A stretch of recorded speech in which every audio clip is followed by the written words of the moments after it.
ព្រលឹមស្រាងព្រះសូរិយាមិនទាន់រះផុតសមុទ្រឈើដ៏ល្វឹងល្វើយចាពូកល្វាជ័យចាប់ផ្ដើមស្រែកជជែកចចាចហើរឆ្វៀលឆ្វាត់កាត់ព្រៃឈើតូចធំប្រមូលផ្ដុំពពាក់ពពូនគ្នាគួរជាទីរីករាយតាមដំណើរធម្មជាតិមិនចំណាយអ្នកភូមិចាប់ផ្ដើមដឹកគោតូចធំចេញគ្រប់ច្រកលហកទៅក្រៅភូមិពេលនោះក៏ស្រាប់តែម្នាក់ទៅមុខទៀតលេងរួចដោយមកជាប់ត្រឹងនៅមុខផ្ទះរបស់ឪរ៉ៃដែលមានសាច់ញាតិរបស់គាត់កំពុងតែដើរពិនិត្យមើលដោយយកចិត្តទុកដាក់ព្រោះថាដើមពូព្រៃដែលជាដើមឈើដំណពូជរបស់គ្រួសារឪរ៉ៃបានដួលរលំបាត់ទៅហើយពូយ៉ៃដែលជាប្អូនបង្កើតរបស់ឪរ៉ៃនិងប្រពន្ធរបស់គាត់រកនឹកមិនឃើញពីមូលហេតុនោះទេបាននិយាយពីការមើលថែក៏មិនដែលដាច់ឡើយសូម្បីតែកន្លែងរលួយក៏មិនមានផងព្រោះថាពួកគាត់តែងតែលាបជ័រទឹកជាមួយនឹងដីដំបូកត្រង់កន្លែងដែលមានដំបៅពុកផុយជាប្រចាំហេតុនេះហើយបានជាវាអាចឈរនៅរស់បានយូររហូតដល់3ជំនាន់បើរាប់ជាអាយុកាលប្រហែលជាជិត300ឆ្នាំមកហើយវាជាប្រផ្នូលមិនល្អសម្រាប់គ្រួសារណាមួយដែលជួបរឿងបែបនេះបើតាមជំនឿអ្នកភូមិតែងតែនិយាយថាគ្រួសារនោះត្រូវបានដាក់ទោសពីព្រលឹងដូនតាឬក៏ពពាក់បរោះការនេះគឺត្រូវបានអ្នកភូមិមិនសូវរាប់រកហើយទៅហើមមកដូចមុននោះឡើយព្រោះពួកគេយល់ថាគ្រួសារនោះធ្វើខុសទំនៀមទម្លាប់ដូនតាទើបដូនតាដាក់ទោសបែបនេះមិនយូរប៉ុន្មានរឿងនេះត្រូវបានអ្នកភូមិនិយាយតពីមាត់មួយទៅមាត់មួយរហូតថែមគ្រឿងថែមលបោយមិនចេះចប់មិនចេះហើយសោះខ្លះគាត់ថាមកពីពូយ៉ៃខ្លួនឯងធ្វើខុសអ្វីមួយបានទៅជួបរឿងបែបនេះព្រលឹងដូនតាមិនចេះតែដាក់ទោសនោះទេរីឯអ្នកខ្លះបានជ្រុលហួសអូសទៅដល់ឪរ៉ៃថែមទៀតផងពួកគេបានលើកឡើងថាមកពីគាត់បានលើកលែងទោសដល់ពួកក្មេងៗកាលនោះរហូតដល់គ្រួសារពួកគេរស់នៅក្នុងភូមិមិនកើតទើបលួចរត់ទៅអស់ឥឡូវដូនតាបានដាក់ទោសជំនួសអ្នកភូមិហើយគឺឲ្យគ្រួសារឪរ៉ៃជាអ្នកទទួលវិញម្ដងប៉ុន្តែរឿងនេះមិនមានអ្នកណាហ៊ានចេញមុខអះអាងឡើយគ្រាន់តែខ្សឹបខ្សៀវគ្នាមាត់មួយទៅមាត់មួយតែប៉ុណ្ណោះនៅសល់តែមួយថ្ងៃទៀតទេគឺដល់ពេលត្រូវបញ្ជូនគ្រួសារឪផៃចូលទៅព្រៃអាគមហើយចុះបើក្នុងភូមិមានរឿងថ្មីបែបនេះតើឲ្យធ្វើយ៉ាងណាអ្នកភូមិខ្លះក៏មិនសូវខ្វល់ខ្វាយគឺបែរជាចាប់អារម្មណ៍ទៅលើរឿងបាក់ដាំពូដំណពូជរបស់គ្រួសារឪរ៉ៃឯនេះវិញដោយហេតុថារាប់រយឆ្នាំមកហើយមិនដែលមានដើមឈើដំណពូជគ្រួសារណាបាក់រលំបែបនេះសោះបាក់វាបញ្ជាក់ថាគ្រួសារនោះកំពុងតែបាក់ស្រុតទៅដែរហើយឬក៏ត្រូវផុតពូជត្រឹមចំនួននេះក៏ថាបានដូចដែលបានគិតមែនត្រឹមតែ2ថ្ងៃសោះគ្រួសារសាច់ញាតិដែលជាប់ខ្សែស្រឡាយឪរ៉ៃគ្មានអ្នកភូមិណាហ៊ាននិយាយរាប់រកឡើយសូម្បីតែញាតិក្បែរខាងក៏ចាប់ផ្ដើមគិតមុខមហូបចំណីធ្លាប់ហុចទៅហុចមកបែរជាគេបដិសេធមិនទទួលហូបដាច់ខាតបើមានសាច់ព្រៃដែលប្រមាញ់បានពួកគេមិនចែកឲ្យពូយ៉ៃនិងប្រពន្ធទេនិយាយរួមគឺអ្នកភូមិបានចាត់ទុកថាពួកគេជាអ្នកស្រុកក្រៅទៅហើយសាច់ញាតិរបស់ឪរ៉ៃសរុបប្រមាណជា10នាក់គឺប្រហែលជា3-4គ្រួសារគ្មានអ្នកណាហៅរាប់រកទេគឺមិនខុសពីបំបោបងចៅនៅក្នុងព្រៃអាគមនោះឡើយ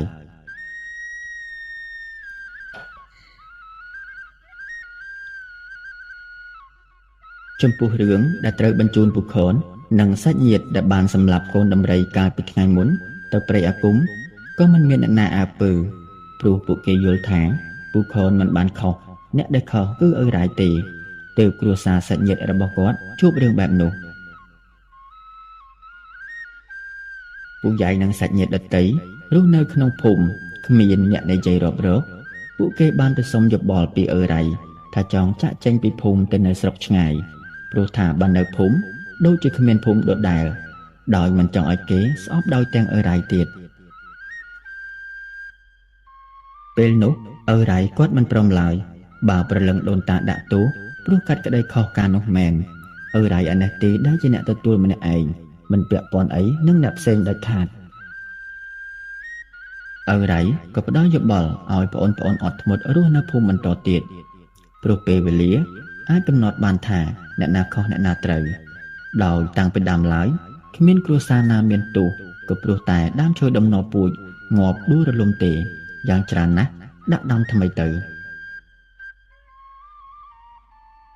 ដោយស្ដាប់ប្រសាសន៍ឪរ៉ៃជាបង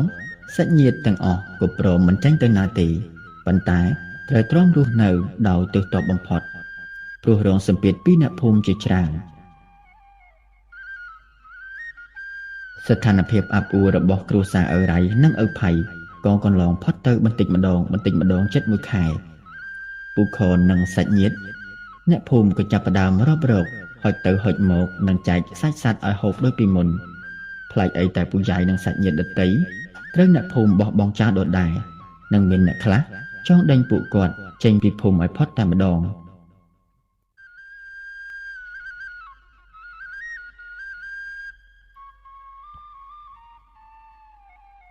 នាវេលាប្រលប់មួយអ្នកភូមិកំពុងតែរៀបចំដឹកសត្វចិញ្ចឹមចូលក្រោលអ្នកខ្លះរៀបចំបាយទឹកអាំងសាច់ឈ្ងុយពេញភូមិក៏ស្រាប់តែលេចវត្តមានជនចម្លែកប្លែកមុខ2នាក់បរទេសដឹកអីវ៉ាន់មួយចំនួនចូលភូមិពីទិសខាងលិចមកអ្នកដែលឃើញពួកគេទាំងពីរមុនក៏ចាប់ផ្ដើមតាមសម្លឹងមិនដាក់ភ្នែកពីផ្ទះមួយទៅផ្ទះមួយក្រសែភ្នែកបានបញ្ជាក់ថាមិនពេញចិត្តនៅវត្តមានរបស់ពួកគេទាំងពីរស្រេចទៅហើយមិនយូរប៉ុន្មានក៏មានអ្នកភូមិម្នាក់ស្រែកឡើងថាចៅចូលភូមិហើយបងប្អូនអើយកន្ទុយពាក្យមិនទាន់ចប់ស្រួលបួផងមនុស្សម្នាស្រូចេញពីគ្រប់ទិសទីខ្លះកាន់ផ្គាក់កាន់ដំបងស្នច្បោកជាដើម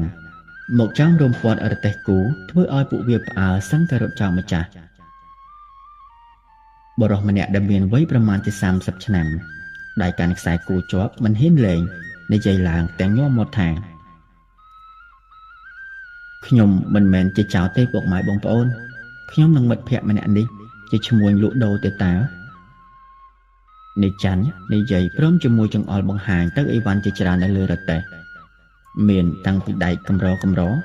ជាពិសេសមានរណាដែលអ្នកភូមិត្រូវការបំផុតព្រោះជាឧបករណ៍សម្រាប់អាចឈើធ្វើផ្ទះបានលឿនរហ័ស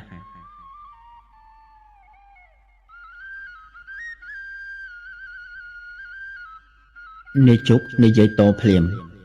ត្រូវហើយពុកម៉ែបងប្អូនខ្ញុំគ្មានបំណងអាក្រក់ទេគ្រាន់តែចង់ដោះដូររបស់របរខ្លះពីទីនេះតែប៉ុណ្ណោះអ្នកភូមិភាគច្រើនដូចជាមិនខ្វល់ថាគេទាំងពីរនិយាយអ្វីឡើយម្នាក់នៅតែចងចិញ្ចើមធ្វើទឹកមុខគួរឲ្យខ្លាចនិងខំបាប់ភ្នែកសម្លក់មកអ្នកទាំងពីរបើអាចស៊ីសាច់បានពួកគេប្រហែលជាហែកស៊ីមិនខានបើទោះបីជាខំបកស្រាយយ៉ាងណាក៏មិនមានអ្នកណាយកចិត្តទុកដាក់សោះបន្តិចក្រោយមកពួកគេទាំងពីរត្រូវចាប់ចងជាប់ចំណងឡើងតឹងណែនឬខ្លួនដកដង្ហើមសឹងមិនរួចនឹងត្រូវបានចងភ្ជាប់ទៅនឹងគល់ធ្នង់មួយដើមឯផ្លូវនោះបងប្អូនទាំងអស់គ្នាកុំយកទ្រព្យរបស់គេចាប់តែមនុស្សបញ្ជូនទៅលោកអើសិនចាំលោកដោះស្រាយយ៉ាងណាទើបល្អបើយើងប៉ះពាល់អីវ៉ាន់របស់គេពួកយើងមិនខុសអីពីចៅព្រៃនោះឡើយសំឡេងលោកតាវ័យចំណាស់ម្នាក់និយាយឡើងបន្ទាប់ពីឃើញអ្នកភូមិខ្លះប្រុងរើកកាយទំនិញនៃជុកនិងនៃច័ន្ទដំណើរចាប់អូសផងទាញផងបណ្ដាអ្នកទាំងពីរសម្ដៅទៅរកឪម្ចាស់ព្រៃដោះស្រាយហើយហោមដោយអ្នកស្រុកចុងកន្លះភូមិលុះមកដល់ព្រមដោយពាក្យសម្ដីរៀបរាប់របស់លោកតាវ័យចំណាស់ម្នាក់ប្រមាណជា60ឆ្នាំប្លាយគាត់ក៏ផ្ដាំនិយាយឡើងដោយគោរពកោតក្រែងទៅកាន់លោកឪសូមលោកឪទាំងពីរមេត្តាជ្រាបពួកខ្ញុំចាប់បានពួកខ្ចាត់ព្រាត់2នាក់មិនដឹងថាពួកគេមកក្នុងគោលបំណងអ្វីនោះទេសូមលោកឪមេត្តាពិនិត្យមើលគាត់និយាយដោយលើកដៃចង្អុលទៅនៃជុកនិងនៃច័ន្ទក្នុងស្ថានភាពជាប់ចំណងនៅឡើយពួកគេខុសអីឬក៏គ្រាន់តែជាឈ្មួញជួញដូរស្រុកឆ្ងាយតែដឹងឪរ៉ៃមានប្រសាសន៍ប្រឹងដោយសម្លឹងទៅអ្នកទាំងពីរអ្នកភូមិម្នាក់តបមកវិញសូមជ្រាបលោកឪពួកវានេះអាចប្រហែលជាចោរព្រៃដែលបន្លំខ្លួនមកលួចរបស់មានតម្លៃដោយលោកមុនក៏មិនដឹង បដនោះក៏បន្តថាបើតាមខ្ញុំយល់សម្រាប់ពួកវាចោលទៅខ្លាចនាំចង្រៃដល់ភូមិអ្នកភូមិជាច្រើនបន្តតាមក្រោយដោយឯកភាពសម្ដីមុននេះឪរ៉ៃក៏សួរភ្លាមឡើងចុះយើងមិនបង្កើតទៅជារឿងគំនុំវិវាទជាមួយអ្នកស្រុកដទៃគេហើយបើយើងសម្លាប់អ្នកស្រុកភូមិគេនោះពួកគេនឹងមកសងសឹកភូមិរបស់យើងអាចនឹងចលាចលវាយកាប់ចាក់គ្នាមិនចេះចប់មិនចេះហើយទៅថ្ងៃមុខឪរ៉ៃបន្តថាបានហើយមើលទៅពួកគេមិនមែនជាមនុស្សអាក្រក់អីទេបើមិនអស់ចិត្តចាប់ពួកគេយកទៅដាក់ទ្រង់គោមួយយប់សិនទៅចាំស្អែកឡើងចាំយើងគិតទៀតលើកនេះដោយគោរពតាមការស្នើសុំរបស់ម្ចាស់ព្រៃអ្នកភូមិខ្លះបង្ខំចិត្តធ្វើតាមដោយយកនៃជុកនិងនៃច័ន្ទទៅដាក់នៅក្នុងទ្រង់គោឲ្យមុខស៊ីលេងមួយយប់នៅខណៈពេលនេះអ្នកភូមិក៏ចាប់ផ្ដើមមានការមិនពេញចិត្តនឹងការសម្រេចសេចក្តីរបស់លោកឪយ៉ាងខ្លាំងម្ដងនេះពួកគេយល់ថាការអនុគ្រោះនេះនឹងនាំគ្រោះអាក្រក់ដល់ភូមិរបស់ពួកគេមិនខានអ្នកខ្លះហ៊ាននិយាយលឺៗចំពោះការមិនពេញចិត្តដោយលែងគោរពព្រះម្ចាស់ព្រៃរបស់ពួកគេដូចមុនទៀតហើយក្នុងចំណោមអ្នកភូមិភាគច្រើនយល់ថាឪរ៉ៃកាត់សេចក្តីមិនត្រឹមត្រូវមិនគួរណាមកអនុគ្រោះដល់មនុស្សប្លែកមុខពេលនេះសោះ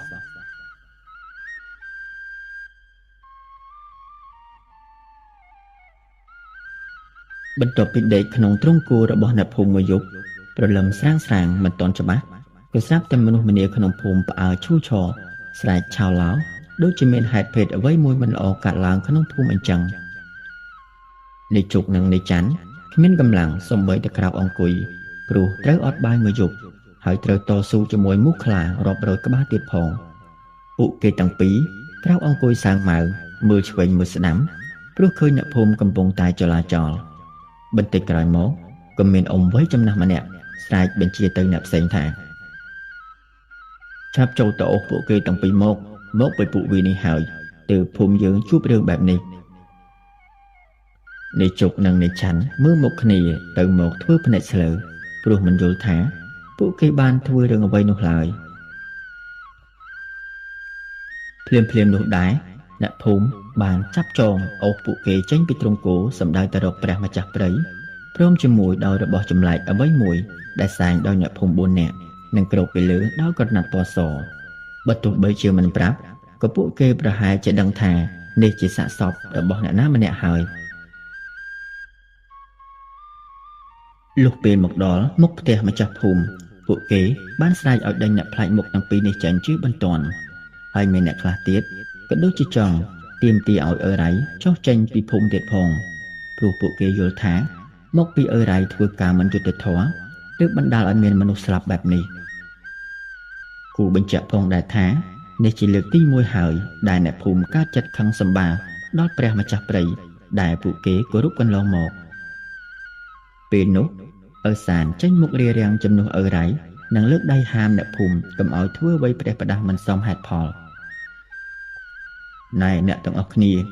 តើអ្នកណាមានរឿងអីបានជាខឹងច្រឡោតបែបនេះប្រសាសន៍របស់ឪសានបញ្ជាក់ទៅអ្នកភូមិនិងតបមកវិញដោយពូខនថាគឺតាយ៉ាំលោកឪពូខននិយាយដោយដើរទៅប៉ាងក្រណាត់ដែលគ្របសពរបស់លោកតាយ៉ាំបង្ហាញរាងកាយដែលមានស្នាមជាំពេញផ្ទៃមុខ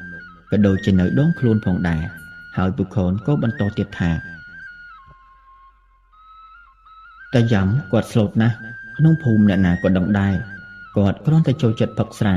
តែមិនដែលមានរឿងឆ្លោះទាស់តែងឆ្លោះពាក្យសម្ដីប្រាដៃប្រាជើងកោងកាចអ្វីនោះទេហេតុអ្វីបានជាសុកគាត់ស្លាប់យ៉ាងអណោចអធមបែបនេះអ្នកភូមិម្នាក់ទៀតបន្តពីក្រោយថាមែនហើយនេះជាការដាក់ទោសរបស់ព្រលឹងដូនតាម្ចាស់ព្រៃច្បាស់ណាស់ដែលបណ្ដាលឲ្យអ្នកផ្លែកមុខចូលមកដល់ភូមិយើងបានយើងគួរតែឆាប់ដេញមនុស្សចង្រៃទាំងនេះចេញពីភូមិទើបពួកយើងបានសុខមនុស្សម្នាជាច្រើនបន្តតាមក្រោយដោយយល់ស្របលើរឿងនេះហើយម្យ៉ាង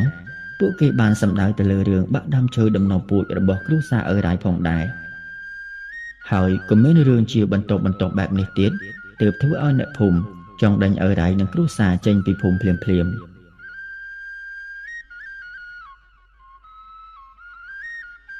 ឪរ៉ៃក្រឡេកមើលទៅអ្នកទោសទាំងពីរដែលនៅជាប់ចំណងនៅឡើយហើយក៏ក្រឡេកមើលទៅអ្នកភូមិពោពេញទៅដោយកំហឹងទាំងអស់នោះឪរ៉ៃយល់ថាបើមិនប្រញាប់ធ្វើតាមការស្នើសុំរបស់ពួកគេទេច្បាស់ណាស់អ្នកទាំងពីរប្រកាសជាคล้ายទៅជាសត្វប្រមាញ់របស់អ្នកភូមិមិនខានឪរ៉ៃសម្លឹងទៅឪសាននិងឪផៃរួចក៏មានប្រសាសន៍ឡើងបើភូមិនេះមានរឿងហេតុអាក្រក់ព្រោះតែខ្ញុំពិតមែនខ្ញុំទទួលម្នាក់ឯងចង់ឲ្យខ្ញុំចូលទៅលៀងទោសនៅព្រៃអាគមប៉ុន្មានថ្ងៃក៏មិនអីដែរខ្ញុំស្ម័គ្រចិត្តតែសូមអ្នកទាំងអស់គ្នាកុំធ្វើបាបអ្នកដែលគ្មានកំហុសអីពួកគេគ្រាន់តែជាអ្នកលក់ដូរឆ្លងស្រុកភូមិមកដល់ទីនេះឲ្យពួកគេត្រឡប់ទៅវិញទៅបានហើយប្រសាសន៍របស់ឪរ៉ៃមិនទាន់ចប់ស្រួលបួលផងអ្នកភូមិស្រែកភ្លាមព្រោះមិនយល់ស្របតាមការសម្រេចចិត្តរបស់ឪរ៉ៃបើពួកគេទាំងពីរធ្វើឲ្យព្រលឹងដូនតាមិនសប្បាយចិត្តគួរតែបញ្ជូនពួកគេទៅព្រៃអាគមដែរនឹងបានឲ្យដូនតាប្រហារដោយផ្ទាល់ដៃ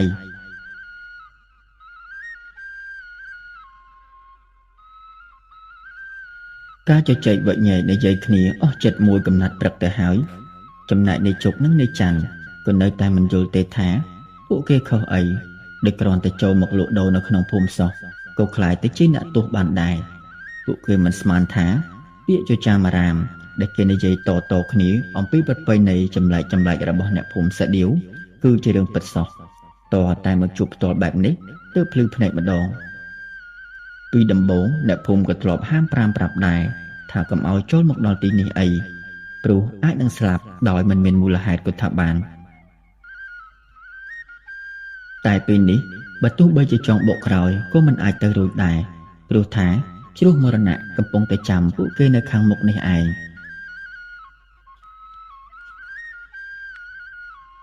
បន្ទាប់ពីឪរ៉ៃព្រមទទួលថានឹងទៅលុបលាងបាបនៅឯព្រៃអាគមនឹងបានកំណត់ថ្ងៃជាក់លាក់ហើយនោះពួកអ្នកស្រុកដែលងប់ងល់ដោយជំនឿក៏បែកជួរគ្នាអស់នឹងបានយកសពតាយ៉ាំទៅធ្វើបន់តាមប្រពៃណីរបស់ដូនតាពួកគេដំបូងគឺគេលាងជំរះកាយឲ្យស្អាតជាពិសេសគឺវះយកគ្រឿងក្នុងចេញពីពោះឲ្យអស់សិនបន្ទាប់មកយកទៅឆ្អើរនិងរោផ្សែងភ្លើងនិងរុំដោយក្រណាត់សចិត្តឆឹងពីក្បាលដល់ចុងជើងហើយជាចុងក្រោយក៏ញាត់សពតាយ៉ាំចូលទៅក្នុងកូនពាងតូចល្មមមួយនិងយកទៅផ្លុំចោលនៅឯព្រៃជ្រៅណាមួយដើម្បីកុំឲ្យសពឆាប់ស្អុយរលួយព្រោះពួកគេយល់ថាការធ្វើបែបនេះចំពោះមនុស្សណាដែលស្លាប់តៃហោងឬក៏មិនដឹងមូលហេតុនិងពួកគេមានជំនឿបែបនេះថាជួយឲ្យវិញ្ញាណអ្នកស្លាប់បានសុខស្ងប់និងមិនចងគំនុំអាឃាតរំលងបាន3ថ្ងៃក្រោយមកអ្នកភូមិក៏រៀបចំឲ្យឪរ៉ៃព្រមទាំងគ្រួសារដែលមានគ្នាប្រមាណជា10នាក់មានចាស់មានក្មេងដែលត្រូវជាប្អូនបង្កើតខ្លះត្រូវជាចៅតូចចាក់ចេញពីភូមិទៅនៅព្រៃអាគមដើម្បីឲ្យដូនតាម្ចាស់ព្រៃដាក់ទោសក្នុងនោះក៏មាននៃជុកនិងនៃច័ន្ទផងដែរពួកគេបរទេះមួយនៅក្រោយក្បួនដែលមានរទេះសរុបចំនួន5គ្រឿងនិយាយពីនៃជុកនិងនៃច័ន្ទវិញមិនដឹងស្គាល់ថាអ្វីទៅជាព្រៃអាគមនោះទេហេតុអ្វីបានជាអ្នកភូមិខ្លាចរអាព្រៃនេះខ្លាំងម្ល៉េះប៉ុន្តែពួកគេពិតជាមានការគោរពទៅលើឪរ៉ៃខ្លាំងណាស់បើគ្មានគាត់ការពារទេពេលនេះប្រហែលជាស្លាប់បាត់ទៅហើយមិនទាំងបានស្គាល់ព្រៃអាគមនេះផងឪរ៉ៃហៅពួកគេទាំងពីរថាចៅព្រោះអាយុពួកគេទើបតែ30ឆ្នាំប្លាយប៉ុណ្ណោះចំពោះឪរ៉ៃវិញគាត់ក៏មិនទាន់ច្បាស់ទេថាពួកគេទាំងពីរនេះជាមនុស្សល្អឬក៏អាក្រក់គ្រាន់តែចំណាំទៅលើទឹកមុខលោកប្រកាសថាគេទាំងពីរមិនមែនជាមនុស្សអាក្រក់អ្វីទេប៉ុន្តែបើសិនជាពួកគេមានបំណងមិនល្អណាមួយទៅលើស្រុកភូមិពិតប្រកបមែនប្រកាសជាត្រូវប្រលឹងដូនតាដាក់ទោសមិនអាចលើកលែងបានឡើយមុននឹងរទេះចេញពីភូមិគេឃើញមានអ្នកភូមិខ្លះដែលនៅគោរពស្រឡាញ់ឪរ៉ៃមកចាំជូនដំណើរប៉ុន្តែមិនហ៊ានមកឈរក្បែររទេះឡើយបានត្រឹមតែសម្លឹងពីចម្ងាយភ្លាមនោះ វត្តមានរបស់ឪសានក៏បានមកជួនដំណើរឪធំនិងបានឈរជជែកគ្នាយ៉ាងយូរតែក៏គ្មានអ្នកណាដឹងទេថាគាត់ទាំងពីរនិយាយពីរឿងអ្វីឡើយត្រឹមតែឃើញទឹកមុខឪសានដូចជាព្រួយបារម្ភបន្តិច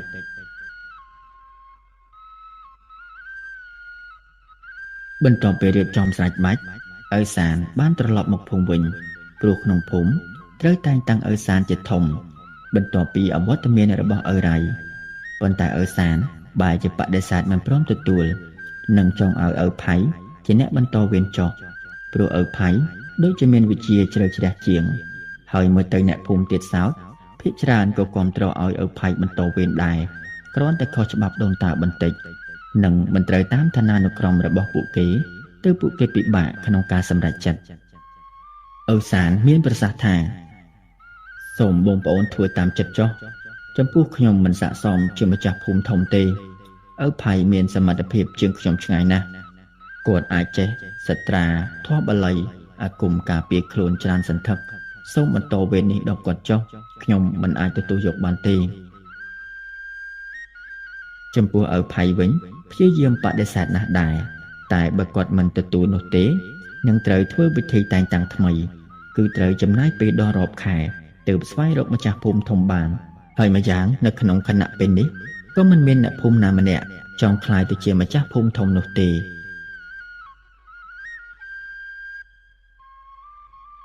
យើងមកក្រឡេកមើលរទេះទាំង5គ្រឿងដែលលូនសន្សឹមកាត់តាមផ្លូវក្រោយភូមិសម្ដៅទៅព្រៃអាគមតាមប្រពៃណីរបស់ពួកគេក្រោមក្រសាភ្នែកអ្នកភូមិមួយចំនួនត្បិតថាតាំងពីដឹងក្តីមកធ្លាប់តែឃើញអ្នកភូមិធម្មតាមានទោសត្រូវបំបោបងចូលទៅទីនោះនិងមិនដែលឃើញបានត្រឡប់មកវិញសោះហើយនេះជាលើកទី1ដែលពួកគេមកឈរមើលព្រះម្ចាស់ភូមិខ្លួនឯងមានទោសបែបនេះនឹងត្រូវបំបោបងយ៉ាងអណោចអធមបែបនេះទៅវិញតើពួកគេនឹងជួបរឿងអ្វីខ្លះនៅទីនោះទឹកមុខពូយ៉ៃនិងប្រពន្ធដូចជាភ័យព្រួយខ្លាំងណាស់ព្រោះធ្លាប់តែឃើញនិងដឹងតាមគ្នាតែលើកនេះបានស្គាល់រសជាតិនៃព្រៃអាគមហើយក៏មិនប្រកាសថាអាចចេញទៅភូមិបានវិញឬក៏យ៉ាងណានោះឡើយនៅនឹងមាត់ផ្លូវចូលព្រៃអាគមដែលមានដើមឈើខ្ពស់ជ្រងច្រាំងសន្លឹមនិងស្ទើរតែគ្មានសំបីបន្លឺថ្ងៃចាំងចូលអាប់ផ្សែងហុយសំពួងពីគ្រប់ទិសទីរកយល់ថាអ្វីជាអ្វីមិនចង់ឃើញព្រៃអាគមនេះធំល្វឹងល្វើយណាស់គួរណាស់តែសម្បូរសពសត្វព្រៃហើយឈើឆ្វាត់កាត់តាមមែកឈើតូចធំប៉ុន្តែហេតុអ្វីក៏ស្ងាត់ជ្រងំហុំព័ទ្ធដែលភាពត្រជាក់សាយភាយព្រឹកអស់សពសាច់បែបនេះមិនទាន់ចូលទៅដល់ព្រៃជ្រៅផងពូយ៉ៃនិងប្រពន្ធរួមទាំងកូនផ្សេងទៀតអស់សង្ឃឹមបាត់ទៅហើយនិងគ្មានផ្លូវណាដែលអាចចាក់ចេញមកវិញបាននោះទេឪរ៉ៃបង្គាប់ឲ្យអ្នកដែលរួមដំណើរទាំងអស់ចុះពីរទេះមកលុតជង្គង់ថ្វាយបង្គំព្រលឹងដូនតាដែលជាម្ចាស់ព្រៃក៏ដូចជាសុំកម្មាទោសរកកំហុសដែលបានកើតឡើងដោយអចេតនាប្រការណាមួយបន្ទាប់ពីសុំការបើកផ្លូវរួចរាល់ដោយមិនដឹងទេថាព្រលឹងដូនតាលោកព្រមទទួលឬយ៉ាងណានោះឡើយរទេះក៏ចាប់ផ្ដើមបន្តដំណើរទៅមុខ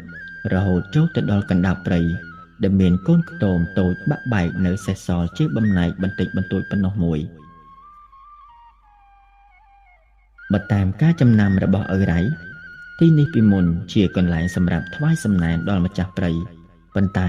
មិនដែលមានអ្នកចូលមកយូរឆ្នាំមកហើយទីនេះក៏ប្រែទៅជាបាក់បែកដូចជាកូនខ្ទមដែលម្ចាស់បោះបង់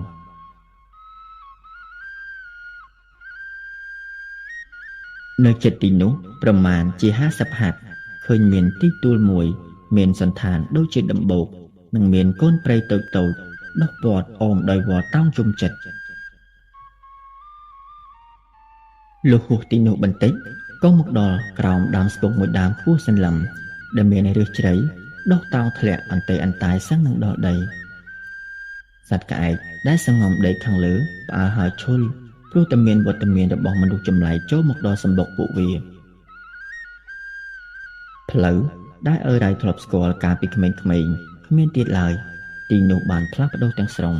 រកតែចំណាំទីតាំងណាក៏មិនបានដែរ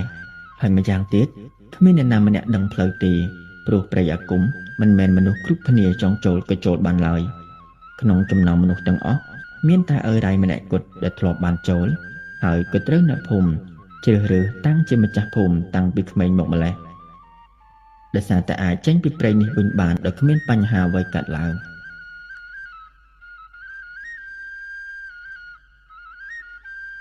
ឪរ៉ៃគាត់នៅតែមានជំនឿលើព្រលឹងដូនតាព្រោះគាត់ច្បាស់ណាស់ថាបើគ្មានកំហុសនោះដូនតានឹងតាមជួយថែរក្សានឹងមិនអាចមានបញ្ហាអ្វីឡើយតែទោះជាយ៉ាងណាក៏ដោយក៏គាត់នៅតែព្រួយបារម្ភនឹងវត្តមានរបស់នៃជុកនិងនៃច័ន្ទដែលជាមនុស្សចំណូលថ្មីនិងមិនមែនជាអ្នកភូមិសាដៀវទៀតផង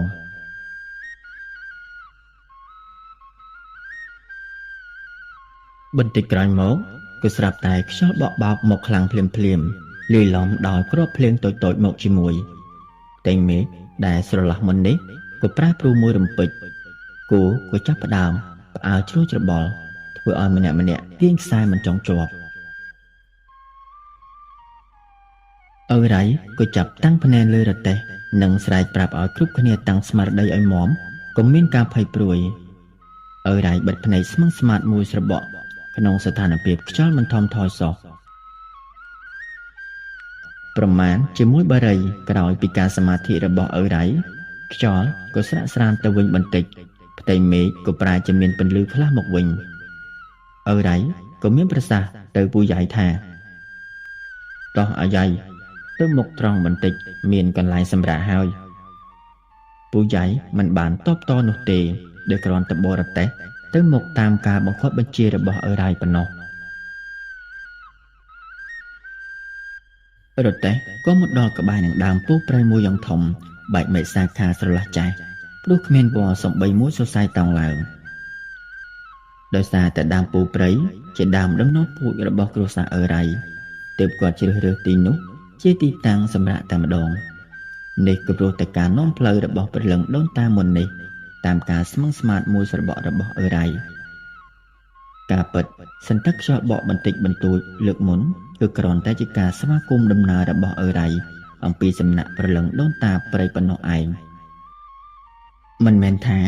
រឿងហេតុដែលបានកើតឡើងនៅក្នុងភូមិកន្លងមកព្រលឹងដូនតាមិនដឹងនោះទេ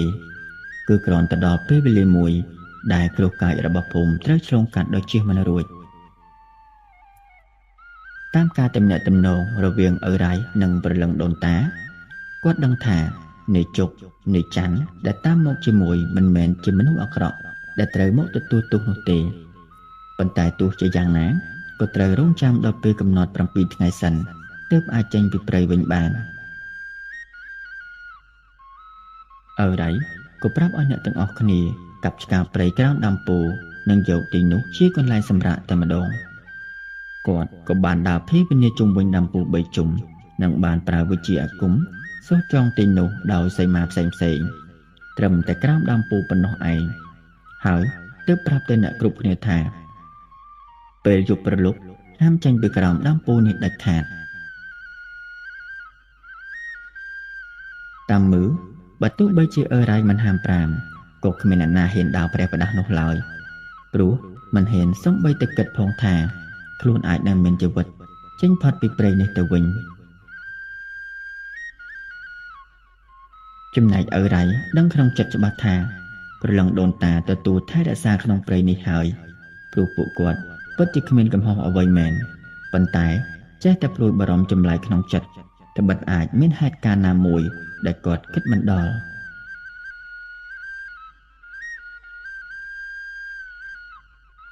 វេលាមិនទាន់ទាំងល្ងាចស្រួលបួផងចចកព្រៃលូឆ្លងឆ្លើយគ្នាល្វើយឡើងត្រហឹងពេញព្រៃកូនតូចរបស់ពូយ៉ៃមិនហ៊ានទៅណាឆ្ងាយពីឪរ៉ៃដែលជាអ៊ំនោះទេពូយ៉ៃអង្គុយស្ដាប់ចចកព្រមទាំងឆ្កាព្រៃលូហាក់អស់សង្ឃឹមក្នុងចិត្តត្បិតអីនៅមានថ្ងៃភ្លឺពួកវាលូយ៉ាងនេះទៅហើយចុះទម្រាំដល់ពេលយប់ទៀតមិនដឹងយ៉ាងណាយ៉ាងណីនោះទេបើមិនខ្លាចជាចំណីរបស់ពួកវាទើបចម្លែកចំណែកនៃជុកនិងនៃច័ន្ទនៅតែធ្វើធម្មតាដូចជាពួកគេធ្លាប់បានចូលព្រៃអាគមពីពេលណាមកមិនប្រែប្រួលសូម្បីតែទឹកមុខខ្លាចរអាអ្វីសោះ ម្យ៉ាងក៏ព្រោះតែពួកគេដឹកទំនិញឆ្លងកាត់ព្រៃតូចធំអស់ទៅហើយទើបមកដល់ទីនេះបើពួកគេគ្មានមន្តវិជ្ជាការសម្រាប់ការពារខ្លួនខ្លះម្លេះមិនអាចដឹកទំនិញឆ្លងភូមិមួយទៅភូមិមួយបានឡើយពួកគេនៅអង្គុយចិត្តឲ្យរ៉ាយជាប់ស្ដាប់គាត់ប្រសាសន៍រៀបរាប់ពីប្រវត្តិខ្លះកាលពីក្មេងដែលគាត់ចូលមកដល់ព្រៃអាគមនេះសឹងតែភ្លេចបាយភ្លេចទឹករហូតដល់វេលាប្រលប់ដោយមិនដឹងខ្លួនពូយ៉ៃបានចងអង្រឹងខាងលើខ្ពស់សម្រាប់កូនតូចដេកសម្រាកនិងសម្រាប់ឪរ៉ៃផងដែរប៉ុន្តែគាត់ថានៅខាងក្រោមស្រួលជាងទុកឲ្យក្មេងៗនៅលើចុះព្រោះគាត់ច្បាស់ថានៅក្រោមដើមឈើដំណពូជគ្មានអ្វីអាចធ្វើបាបគាត់បានទេពូយ៉ៃបង្គាប់ឲ្យប្រពន្ធនាំកូនឡើងទៅដេកនៅខាងលើរីឯគាត់នឹងនាយជុកនាយច័ន្ទត្រៀមអាវុធការពារខ្លួនកាន់ជាប់នឹងដៃស្រាច់មិនហ៊ានប្រហារដាច់ខាតព្រោះគាត់ដឹងថាអ្នកដែលមានទោសមកដល់ព្រៃអាគមមិនដែលឃើញមានអ្នកណាចេញទៅវិញទេគាត់បានតាំងចិត្តថាបើទោះបីជាស្លាប់មែនក៏ត្រូវប្រឹងឲ្យអស់លទ្ធភាពដែរឃើញប្អូនដូចជាព្រួយបារម្ភពេកឪរ៉ៃប្រាប់ថាអាយ៉ាយ៉ាឯងកុំព្រួយបារម្ភពេកពួកយើងមិនត្រូវបានដូនតាដាក់ទោសអីទេព្រោះបើយើងមានបាបមែននោះបើទោះបីជាឯងខំការពារយ៉ាងណាក៏គេចមិនផុតដែរហើយម្យ៉ាងបើដូនតាដាក់ទោសមានអីត្រូវពិបាកព្រោះស្លាប់ដោយការប្រព្រឹត្តខុសស្លាប់ដោយដូនតាដាក់ទោសគ្មានអ្វីគួរឲ្យសោកស្ដាយនោះទេមានប្រសាសន៍មកដល់ត្រឹមនេះគាត់ក៏បញ្ចប់ថាឯងឆាប់ដេកទៅតែកុំតែចេញពីរង្វង់សីមានេះទៅបានហើយ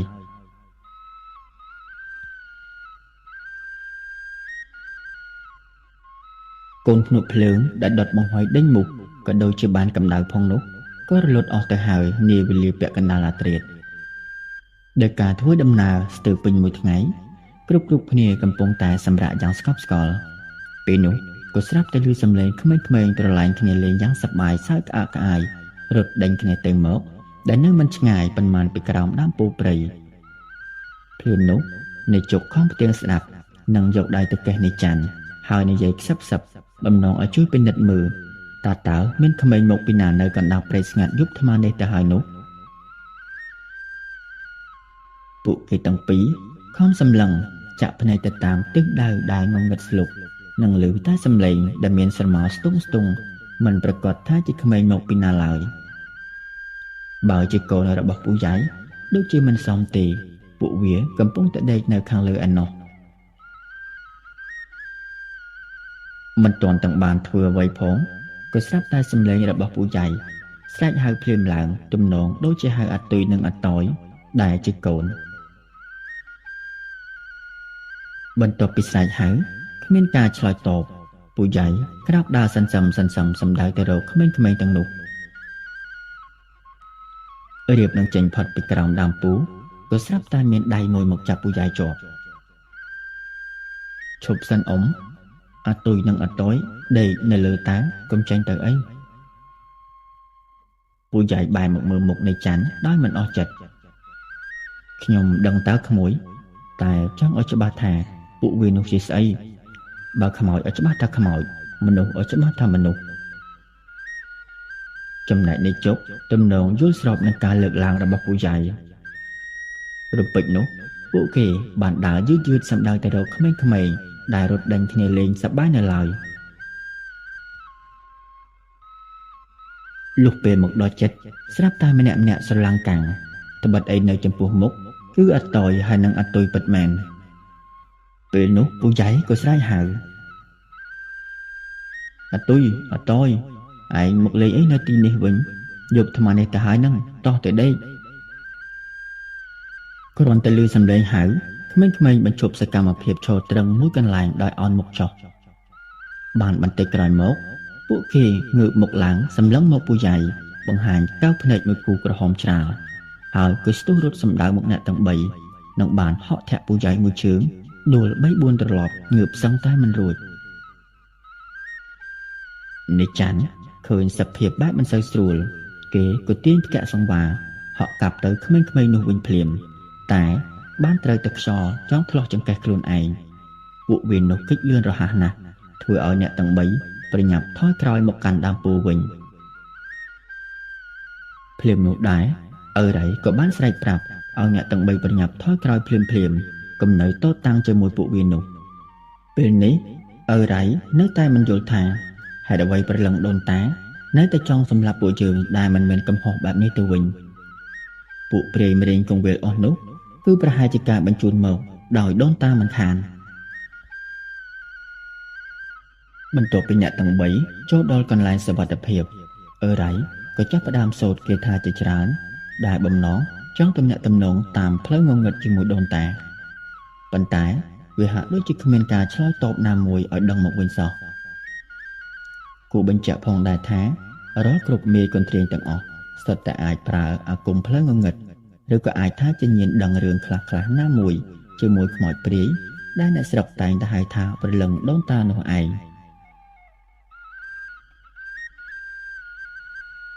ដោយសារតែមិនមានការឆ្លើយតបមកវិញឪរ៉ៃដឹងភ្លាមថាព្រលឹងដូនតា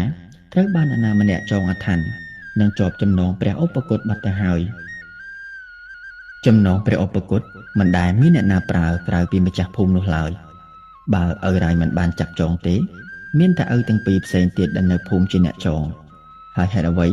បានជាត្រូវចាប់ចងដូនតាបែបនេះទៅវិញធ្វើបែបនោះមែនក្នុងភូមិច្បាស់ជាជួបគ្រោះអាសន្នធំហើយមួយវិញទៀតពពួកមរៀងកងវិលសុទ្ធតែជាមនុស្សមានចិត្តស្លូតបូតបរិសុទ្ធរក្សាសិលជួយយកអាសាមនុស្សហេតុអ្វីបានទៅជាកាចសាហាវដូចមុននេះទៅវិញចៅជុកចៅច័ន្ទអាយ៉ៃត្រៀមអាវុធការពារខ្លួនហើយប្រញាប់ឡើងទៅលើភ្លាមយើងមិនអាចនៅក្រោមបានទេអញបាត់ដានដូនតាអស់ហើយព្រៃនេះដូចជាត្រូវបានពពួកវិញ្ញាណអាក្រក់គ្រប់គ្រងអស់ទៅហើយឪរ៉ៃមានប្រសាសន៍ទៅអ្នកទាំង3ដោយព្រួយបារម្ភរួចក៏បន្តថាយប់នេះយើងមិនបាច់ដេកទេបើសិនជាអាចឆ្លងផុតស្អែកយើងនាំគ្នាត្រឡប់ទៅភូមិវិញមិនបាច់ចាំដល់គម្រប់ថ្ងៃកំណត់អ្វីនោះទេ